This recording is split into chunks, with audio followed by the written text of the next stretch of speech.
Good morning, Class 8th. So, students, we are on chapter number 1st, the Indian Constitution. And in this chapter, we have completed our very first topic, which is why does a country need a constitution? And in this class, we are going to start a new topic, which is on page number 10. And the name of this topic is the Indian Constitution Key Features. तो आज ये हम लोग topic start करेंगे और ये बहुत ही important topic है. इसका इंट्रोडक्टरी पार्ट भी बहुत इंपॉर्टेंट है एंड ये सारे की फीचर्स भी बहुत इंपॉर्टेंट है. So let's start with today's topic. Pay attention towards the yellow color portion now. By the beginning of the 20th century, the Indian national movement had been active in the struggle for independence from British rule for several decades. देखिए, जो हम लोग Britishers या colonial rule कहते हैं, उससे आज़ादी पाने के लिए कई सारे जो फ्रीडम फाइटर्स थे या स्ट्रगलर्स थे, उन्होंने इंडियन नेशनल मूवमेंट चलाया था, जो कि एक्टिव था 28th सेंचुरी में. 28th सेंचुरी का मतलब 1900 से हम मान लेते हैं एक्टिव चल रहा था ताकि ब्रिटिशर्स से हम लोगों को आज़ादी मिल जाए.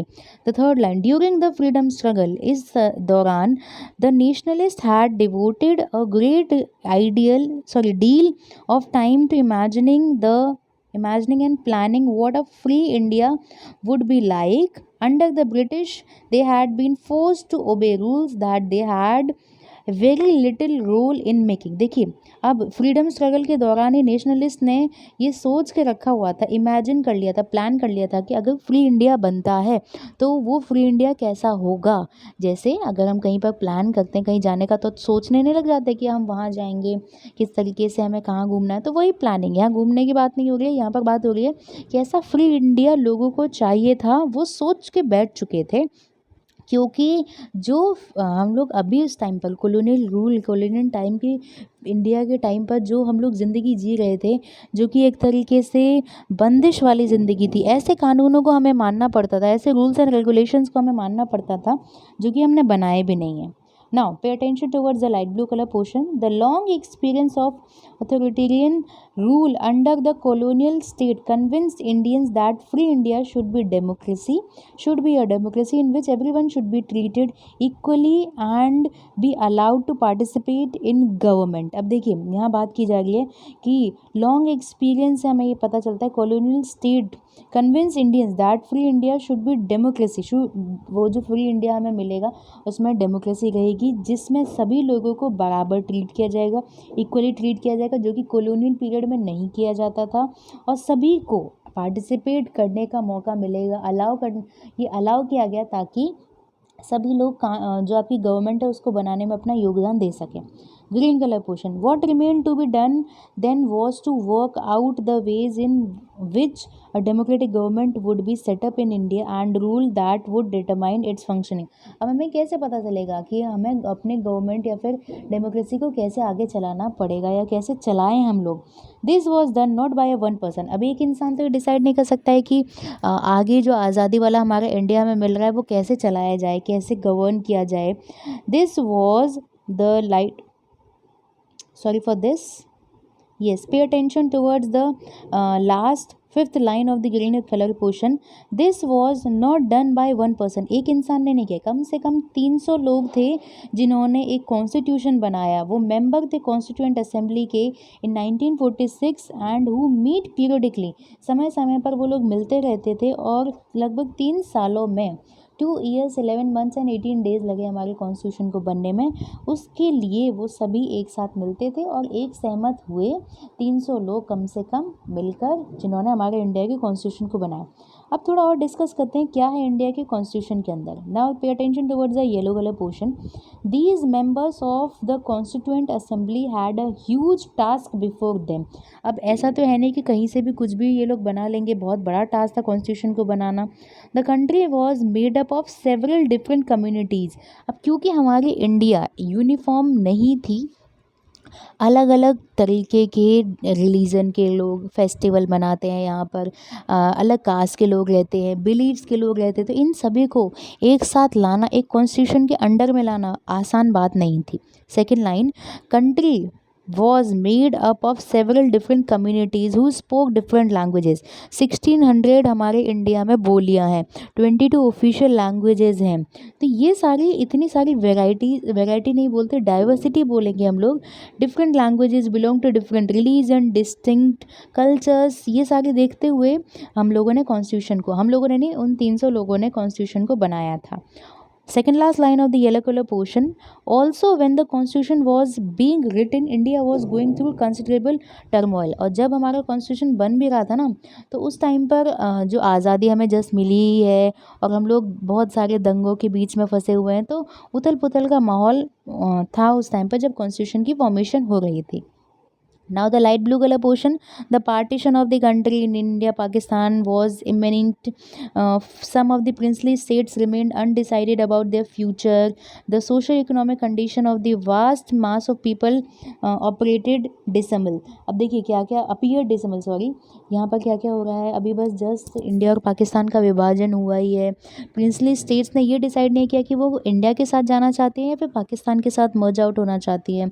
सोशो इकोनॉमिक कंडीशन अभी लोगों की अच्छी नहीं है। Green colour portion, all of these issues played on the mind of the members of the constituent assembly that they drafted the constitution. तो जब वो ड्राफ्ट कर रहे थे, बना रहे थे कॉन्स्टिट्यूशन को, तो ये सारी चीज़ें उन्होंने ध्यान में रख कर ही कॉन्स्टिट्यूशन को बनाया है। They rose to the occasion and gave this country a visionary document that reflects a respect for maintaining diversity while preserving national unity. और उन्होंने एक ऐसा कॉन्स्टिट्यूशन बनाया है जो कि विजनरी, दूरदर्शी डॉक्यूमेंट है। ये नहीं कि 10 साल तक के लिए बना लिया, 50 साल तक के लिए बना लिया, दूरदर्शी डॉक्यूमेंट इन्होंने बनाया जो कि रेस्पेक्ट करता है हमारी डाइवर्सिटी को, प्रिजर्व करता है नेशनल यूनिटी को। ऐसा नहीं है कि एक ही कम्युनिटी को ध्यान में रखते उन्होंने कॉन्स्टिट्यूशन बना लिया, दूसरी कम्युनिटी को उन्होंने ध्यान में नहीं रखा, तो it doesn't make any sense. That's why इतना एक विजनरी डॉक्यूमेंट उन्होंने बनाया था। Pink color portion, the final document also reflect their concern for eradicating poverty through socio-economic reforms as well as emphasizing the crucial role in people can play in choosing their representatives. अब देखिए इन्होंने final जब documents इन्होंने बनाया तो उसमें इस चीज़ को लेकर वो चिंतित थे कि वो गरीबी को मिटा सके, to eradicate poverty through socio economic reforms के ज़रिए वो लोग अपनी पॉवर्टी को हटा सकें। इस बात का भी पूरा भरपूर ध्यान रखा गया, लोग अपने रिप्रेजेंटेटिव्स को चूज़ कर सकें, ये भी इनलिस्टेड था आपकी कॉन्स्टिट्यूशन के अंदर। तो सारी चीज़ों को, बातों को ध्यान में रखा गया कॉन्स्टिट्यूशन बनाते समय। Now the light blue colour portion, listed below are the key feature. नीचे federalism, and then after parliamentary form of government, and then after separation of powers, then fundamental rights, and the last topic is secularism. ये जो 5 key features हैं आपके, इन 5 key features में listed below are the key features of Indian constitution. The pay attention towards the light blue color portion right now. Key features of the Indian Constitution. While reading these, जब हम इन्हें पढ़ेंगे, keep in mind the above mentioned concern. हम जब इन्हें पढ़ेंगे ना, तो इन सभी पॉइंट्स के अंदर ऊपर जो डाइवर्सिटी है, यूनिटी है, सोशो इकोनॉमिक रिफॉर्म्स हैं, रिप्रेजेंटेशन है, सब चीज़ों को ध्यान में रख कर ही कंपाइल अप करके ही आपका कॉन्स्टिट्यूशन बनाया गया है। The last 4th line, try and understand the ways in which they tried to balance these concerns with their commitment to transforming independent India into strong and democratic society. तो India को उन्होंने, India के constitution को बनने में 2 साल 11 महीने 18 दिन का समय लगा है, जिसमें सभी चीज़ों को ध्यान में रखा गया है। तो सबसे पहले आज हम फेडरलिज्म डन करते हैं, and after that we will complete the last 4 key features of the Indian Constitution also. So now let's start with the federalism. This refer to existence of more than one level of government in the country. देखिए 6th और 7th class में हम लोगों ने levels of government देखे थे, national level, state level, district level, block level. तो ये क्या है, स्तर है। नेशनल लेवल सबसे उच्चतम स्तर है, उसके बाद 28 स्टेट्स हैं, तो उन 28 स्टेट्स में हर एक स्टेट का अपना अपना एक फॉर्म है। तो वहीं पर यहाँ बात की जा रही है, अगर एक के हाथ में आप पावर दे दोगे तो वो क्या हो जाता है, मोनार्कियल रूल हो जाएगा, तानाशाही हो जाएगा। पर मोनार्कियल रूल के साथ अगर हम बोले डिक्टेटरशिप हो जाएगा। तो यहाँ पर यही बात की गई है कि यहाँ पर इंडिया के अंदर फेडरलिज्म है, इसका मतलब है कि आपने सत्ता को, पावर को बांट दिया। अब कोई पार्टी हो रही है तो पार्टी में बहुत सारे काम होते हैं, तो हमने ये किया, पार्टीज़ में काम को डिवाइड कर दिया, कोई कुछ देख रहा है, कोई कुछ देख रहा है, तो ऐसे सेपरेशन ऑफ पावर कर दी। हमारे जो पीएम है उनके हाथ में इतनी सारी पावर है, पर उसके बाद भी उन काउंसिल ऑफ मिनिस्टर्स होते हैं, कैबिनेट मिनिस्ट्री होती है, ताकि उनके जो काम है वो बढ़ जाएं और एक संग एक ही इंसान पे ज़्यादा प्रेशर ना पड़े, और अगर प्रेशर वो झेल भी ले तो वो तानाशाह बन जाएगा और अपने काम को अपने अकॉर्डिंग करेगा। पर यहाँ इंडिया में डेमोक्रेसी है, तो मोनार्कियल रूल एंड डिक्टेटरशिप की कोई जगह नहीं है। इसीलिए यहाँ पर हमने क्या किया है, more than one level of government की फॉर्मेशन की है। Second line yellow colour portion, in India we have governments at the state level and at the centre, बता दिया है मैंने आपको। पंचायती राज ये इसका थर्ड लेवल है, and you have read about this in your class 6th book, 7th की book में भी हम लोग कर चुके हैं, बिल्कुल सब कुछ कर चुके हैं। Green colour portion, the vast number of communities in India meant that a system of government needed to be devised that did not involve only person sitting in the capital city of New Delhi making decisions for everyone, sorry. Instead, it was important to have another level of government in the state so that decision could be made for that particular area. देखिए, एक ही जगह पर सारे के सारे निर्णय होंगे तो वो तानाशाही हो जाएगी। तो हमने क्या किया, यहाँ पर हम लोगों ने स्टेट गवर्नमेंट भी बनाई, स्टेट लेवल पे भी कुछ पर्टिकुलर एरियाज को लेकर डिसीजन लिए जाते हैं। Pink color portion, while each state in India enjoys autonomy in exercising power on certain issues subject on national concern, required that all these states follow the laws of the central government. अब देखो, यहाँ पर हम लोगों ने ये चीज़ भी incorporate की है कि स्टेट गवर्नमेंट इतनी भी ज़्यादा ताकतवर ना बन जाए कि वो अपने हिसाब से पूरे स्टेट को चलाने लग जाए। तो यहाँ पर हम सेंट्रल गवर्नमेंट का एक इन्फ्लुएंस भी देख सकते हैं कि एंड में जो स्टेट्स हैं उन्हें बात किसकी माननी पड़ेगी, सेंट्रल गवर्नमेंट की माननी पड़ेगी।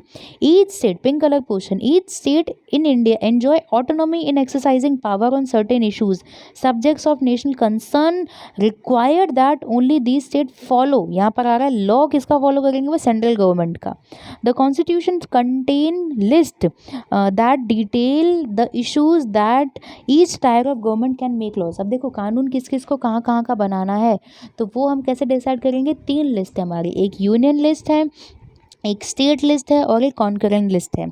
Yellow colour portion, in addition the constitution also specifies where each tier of government can get the money from the work that it does. अब देखो, पैसे, अब हम एक ही देश के हैं तो एक देश में पैसे का विभाजन कैसे हो, उस पर भी लड़ाइयाँ हो सकती हैं।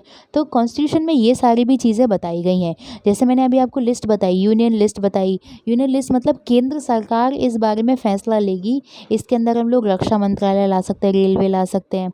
वहीं पर अगर मैं बात करूँ स्टेट लिस्ट की, स्टेट अपने एरिया के अंदर ही कोई भी डिसीजन ले सकता है, जैसे स्टेट ले सकता है कोई फैसला उसे स्टेट के अंदर करना है, दूसरे स्टेट से उसे मतलब नहीं है, ना ही वो उस पर हक जमा सकता है। तो स्टेट अपने अंदर फैसले लेगा, जैसे पुलिस डिपार्टमेंट से रिलेटेड कोई फैसला हो गया, कोई रोड डिपार्टमेंट, रोड बनानी हो, ऐसे फैसले ले सकता है। ऐसे तो इतना छोटा दायरा नहीं है स्टेट लिस्ट का, बहुत बड़ा दायरा है।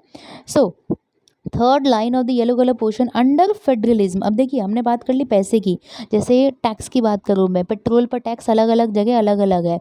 राजस्थान में कितना हम लोग टैक्स वसूल रहे हैं, सब स्टेट गवर्नमेंट, कुछ केंद्र सरकार का होता है, कुछ स्टेट गवर्नमेंट का होता है। तो स्टेट गवर्नमेंट कितना टैक्स लगा रही है वो स्टेट डिसाइड करेगी, ना कि आपकी सेंट्रल गवर्नमेंट डिसाइड करेगी।